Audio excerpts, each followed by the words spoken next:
Alright, what's up everybody? Today's video we are going to talk about permit and pompano, two very similar fish, but there's some pretty big differences in them.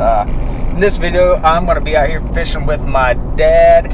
He was down on vacation during this time frame, and then I'm going to go into why I haven't been making a whole lot of videos lately, and I know a lot of y'all watching this probably have no clue what I'm talking about, but I've got a few loyal subscribers, and I'm going to give you the rundown of why I've not been making videos. So go ahead and check this out. Water's a little dirty this morning, but we're going to make do. We've got terrible beach erosion through this stretch right here, and it has made this beach super narrow. I mean, normally there's a beach down there where the water is. This is all built up. This is all washed away.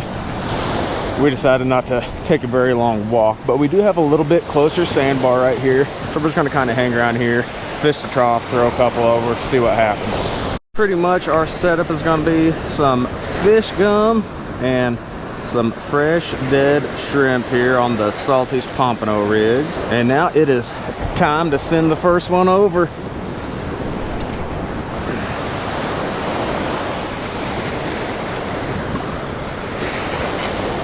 We'll put one more over the bar. We're gonna keep one close, and that is all I'm gonna throw out for now. That'll give me two over the bar, one up close. My dad is over there. We'll see what he throws out. But now time will tell what we catch. The third and final one I'm throwing out is just gonna be a Carolina rig. It's pretty rough for a Carolina rig out here, but with me throwing it in close, it'll be all right. Got a good little pull over here on the Carolina rig. Did we stay hooked up? There we go. We're hooked up on the Carolina rig. What do we got? Come up here with that wave. There we go. It's a decent whiting. That's an eater whiting. And I know my dad's gonna want to keep fish. He's gonna want fish to eat. So we'll measure him. Make sure he's over 10, which he should be. He should be close to 11 or 12. Oh yeah. He's 11 if I could get him to hold still. Just missing 11, just a 1/16 of an inch shy, so there you go. We'll get him in the cooler. Carolina rig got a decent hit there. Let's see if he's on there. Nope, yeah, he's on there. He's just swimming at me. Not a big fish. Good night. Little bitty whiting. That dude hit really hard too. We'll take him. I've not been able to fish much recently, so I'm not going to complain with whatever I catch today. I just had a really good hit right here. That guy smashed this. Come on. Oh, he came off. Gosh dang it. He came off. Don't think he stayed on. Oh yeah, he did. He stayed on. Come on up here. Not gonna quite be big enough though. I much prefer my whiting in that 11 to 12 inch range if I'm gonna keep them. See, dude, I say it all the time. There are no regulations on whiting. I just self-regulate myself. Good hit. And I know I'm gonna be crossed up. Made a terrible cast earlier, and I just threw this one that I'm reeling in. I threw it over the other line because I threw the other line at a terrible angle. Maybe we'll get lucky and he'll stay to one side or the other of it. So running down this way a good little ways. Which side are you going on? Gonna try to avoid that Carolina rig too if we can. Yeah, we're in the Carolina rig, but that's okay. That's okay. Get up here. There we go. Not a huge pump, but he should be a keeper. Man, I literally just threw that out. Let's put him on the board, but he ought to make 12. There we go. He's not quite 13, but keeper. You gonna eat him? Not a big pump, just barely legal, 12 and a half, but hey, when you got family down and they want to eat fish, you keep these barely legal fish that way. If the weather goes to crap or the bite goes to crap, at least you can say you got him dinner. Dad got a decent hit down there. It looked very pompy the way it hit. We got something on there. Yeah. That actually looked real good. I'm gonna move away from this little Carolina rig. Oh, you don't want to tangle up your Carolina rig too? Not really. I'm pretty good at doing that when I throw Carolina rigs. I know we're standing here thinking pompano all the way. Yeah, I hope you're right. It's gonna end up being a catfish. You're gonna no, it ain't a catfish. It hit too good to be a cat. There we go. Oh, it's permit. That's a permit. Walking back, walking back, walking back. That is a nice permit. Heck yeah. That is a big permit. Doggone it. Well, I mean that's awesome. That's my first. Well, I know you want pompano for the tournament, but for crying out loud, for your permit. That dude, man. That is awesome. That's actually a nice permit, isn't it? It's a really nice permit. Yeah, that is awesome. You gonna eat him? I ought to try him. See well, if he's yeah. good. I mean, it tastes like a pompano. There ain't no reason to put him back. How about getting me a nice picture of that? Yeah, I'll get some pictures for you. Yep, yeah. I got a piece of fish gum stuck in my phone there. Let me get that off of there. Yeah, that's pretty fish. Get you some glamour shots. Beautiful. Definitely get glamour shots. Awesome. Heck yeah. When I first saw him, I thought he was a pomp, and then I saw did. It's kind of a dead giveaway. What a pretty fish. That is awesome. Yeah, I am going to go ahead and eat it. Yeah, you might as well. Since I've never had one. I think you should. All right, these permit are super cool fish, and they're becoming a lot more common here along the Gulf Coast. That I wouldn't even call them a rare catch at this point. I wouldn't so much call them common, but I would call them somewhat common. I'm seeing a lot of these guys getting caught each year, just more and more each year. So cool fish. And right now it's more of a fall species, you know, fall into winter, but very cool fish.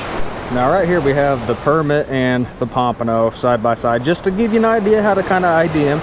Clearly right here, I mean, you can see they're two very different looking fish. But what you'll notice on the pompano, the dorsal fin is always in front of the anal fin.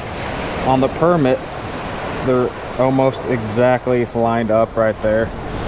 Obviously the dorsal and the anal fin are a lot longer on the permit.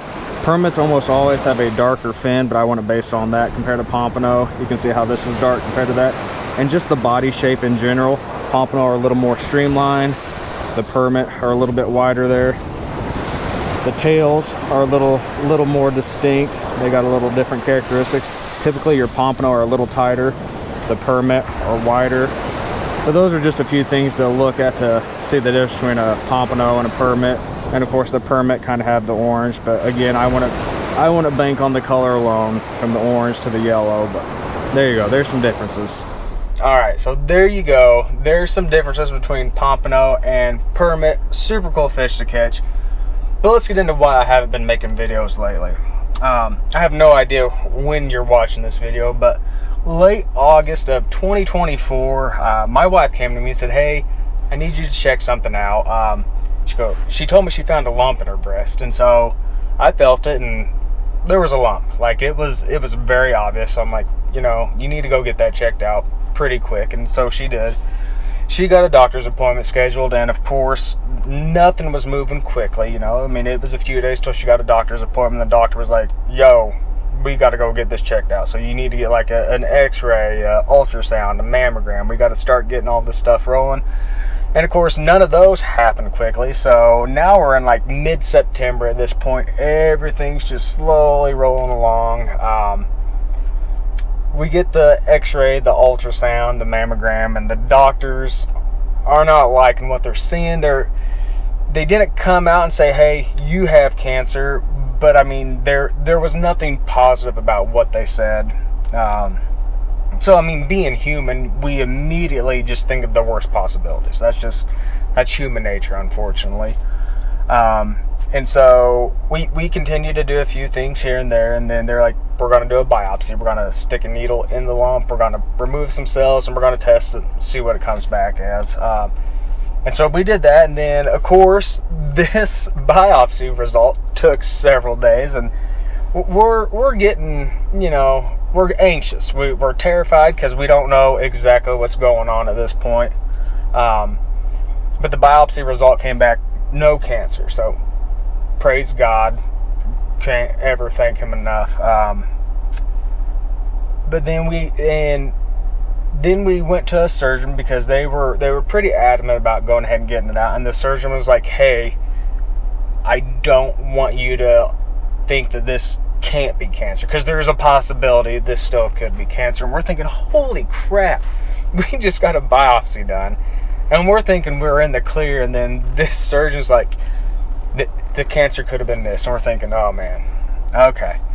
So again, a couple more weeks go by, and we do the surgery, and the lump's removed, and they're like, all right, the lump's gone, surgery went great. Now we're going to do a complete biopsy. We're going to look the lump over every which way and make sure it's zero possibility that there's cancer. And by the way, this lump that we were feeling, it felt big, but we didn't realize how big it was, and the surgeon didn't really understand how big it was either until they removed it. And the thing was about the size of an egg inside her breast. So I mean, it was large, and I think that's why there was such negative response from the doctors, because they had an idea of the size, and none of them thought it could be a good situation, but it is what it is. So we get the surgery done, do a complete biopsy on the tumor, and it's 100% benign. So praise God, we're good. There's no more worries about that. Try not to get emotional about it, but we're good. And then after that, I mean, obviously there was some recovery time. That it took a little while to recover from that surgery, and once my wife did recover from the surgery, we had family come down, we had friends come down, and of course, when they were all down, my wife had 2 weeks of work travel back to back. She had to go to Washington, D.C. 1 week, and then had to go to Arizona the next week. So here I've since September 1st, basically I've been busy with helping the wife with the girls, because she's had all these doctor's appointments. I've ran a few trips here and there, not many, but so my main priority has been helping the wife with whatever she needed, and then getting through the doctor appointments, getting through the surgery, and then getting through all that work travel. And we're finally slowly getting back to normal after just literally 2 months of just nonstop either panic, doctor's appointments, travel.